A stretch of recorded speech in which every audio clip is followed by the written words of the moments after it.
Løbeløb præsentation 2025 snore. Let's go. Vi havde løbeløb. Det varede 8 uger. Og med det her forløb, der havde vi simpelthen et forsøg eller en undersøgelse med det her. Og det var ligesom, hvor meget vi kunne rykke os konditionsmæssigt og andre faktorer under det. Og formålet var ligesom, om vi kunne blive bedre til at løbe. Så ja, let's get to it. Det her, det er mine data. Der kan man se alle de gange, jeg har været ude at løbe. Det har jeg taget gode noter af. Så ja, jeg var ude på min første løbetur, lige inden forløbet startede. Lige inden startede i skole, ja. 3 dage inden. Fordi jeg tænkte, jeg kunne præstere lidt bedre så i den første test der. Jeg ved ikke, om jeg så gjorde, men jeg har i hvert fald ikke haft en sommerferie med så meget løb, men jeg følte mig klar og scorede et konditionstal på første bip-test den 11. august på 51,7. Så ja, det er okay. Og så har vi haft nogle løbeture og i idræt og sådan noget, lavet nogle forskellige øvelser, som man kan se her. Jeg var på en løbetur i idræt på 2,5 km. Meget godt. Og så har jeg taget en tur på løbebåndet og taget en løbetur på 7 km. Og så har vi lavet sådan noget intervalløb i idræt også. Og så sidst der havde vi så den endelige bip-test. Og jeg har selvfølgelig ikke skrevet resultatet, fordi det får I til at se i slutningen af præsentationen her. Og så kan man se, at jeg ikke har løbet en enkelt gang i september. Men det var simpelthen fordi jeg fik en skade, men det vil jeg komme nærmere på. Så ja. Det er jo det med billeder. Jeg har taget nogle få billeder efter de løb, jeg har været på. Og de er flotte her. Ja. Jeg er svedt, det har jeg. Ja. Og jeg har ligesom taget dem for at holde min egen gejst op.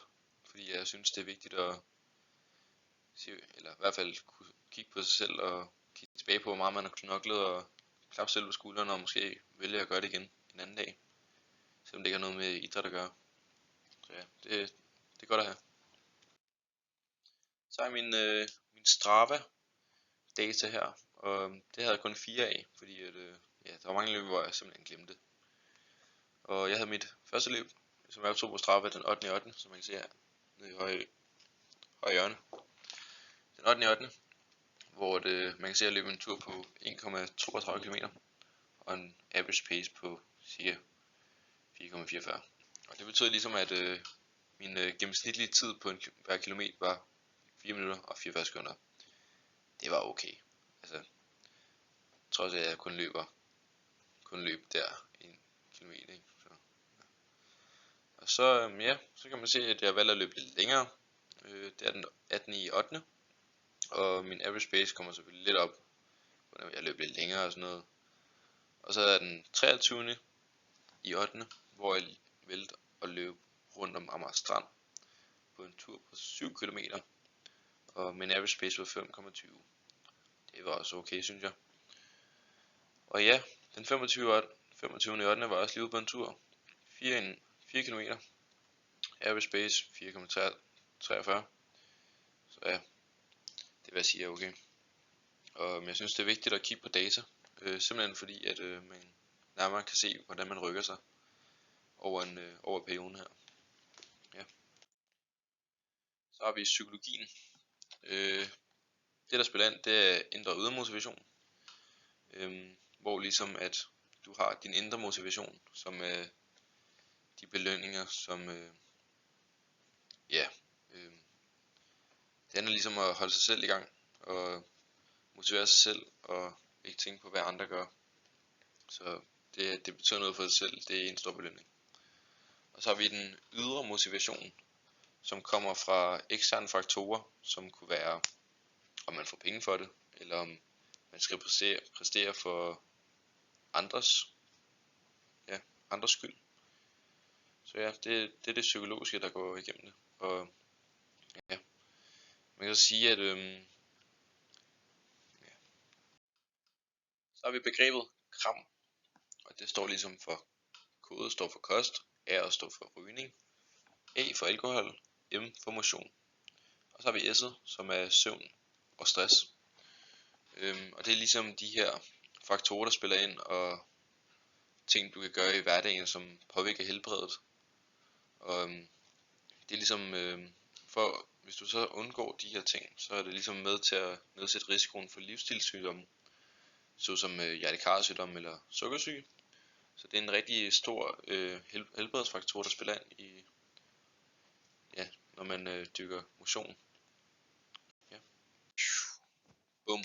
Fysiologien. Ja, så vi har konditallet. Slash VO2 max. Det er ligesom det tal, vi bliver målt på i vores pip-test, som vi har haft her. Det er ligesom kroppens evne til at optage ilt fra den omgivende atmosfære, også kaldt, også beskrevet maksimalt iltoptagelse. Og så ved træning, rigtig vigtigt, fordi principperne er ligesom, at hvordan kroppen tilpasser sig og reagerer på den træning, man laver. Og ja, så har vi makspuls, slapvolumen, som og for en 19-årig som mig, så ligger min gennemsnitlige, eller i hvert fald makspuls, burde ligge på 201. Yes. Bum. Superkompensation. Flot model her. Den er lavet til at vise os, hvor vigtigt det er at restituere, efter du har trænet. Ja, fordi når du træner, så nedbryder du din sener og din væv. Og hvis du venter et godt stykke tid, så genopbygger du de her muskler endnu stærkere. Og så kan du præstere mere. Og vi har en lille tommelfingerregel, som er, hvis du har dyrket træning med lav intensitet, så er det 12-36 timer, du skal vente, før du så træner igen. Hvis du har dyrket træning med høj intensitet, derimod, så burde du vente 72-96 timer. Ja. Og mangel på det kan simpelthen føre til nedsat ydeevne, træthed eller øget skaderisiko. Og det vil vi ikke ud for, så husk at restituere efter du har trænet. Så vi kommer til det endelige resultat for Snorres slut bip-test i forløbet. Ja, vi kan i hvert fald kigge på den første her. Han scorede 51,7 i kondital i den første bip-test. Og efter de 8 uger med en del løbeture og øvelser under forløbet, så fik han et tal på 56,6. Det er en forskel på hele 4,9. Ligger meget godt, så ja, godt gået. Ja. Så er vi kommet til det, som jeg synes er vigtigst ved hele det her forløb, og det er selvfølgelig min egen oplevelse af det. Jeg vil gerne gå igennem nogle punkter, hvor jeg ligesom fortæller, hvad jeg føler, jeg kunne have gjort anderledes, som lad os tage mig stoppe af. Forbedringer. Ja, jeg kunne måske ikke have festet lige så meget. Gjort alle mulige andre ting, som har svækket min præcision måske. Men det er hvad det er. Målsætning. Jeg havde ikke rigtig en målsætning, inden jeg gik i gang. Jeg vidste bare, at jeg vil løbe, og så vil jeg håbe, at jeg bliver bedre.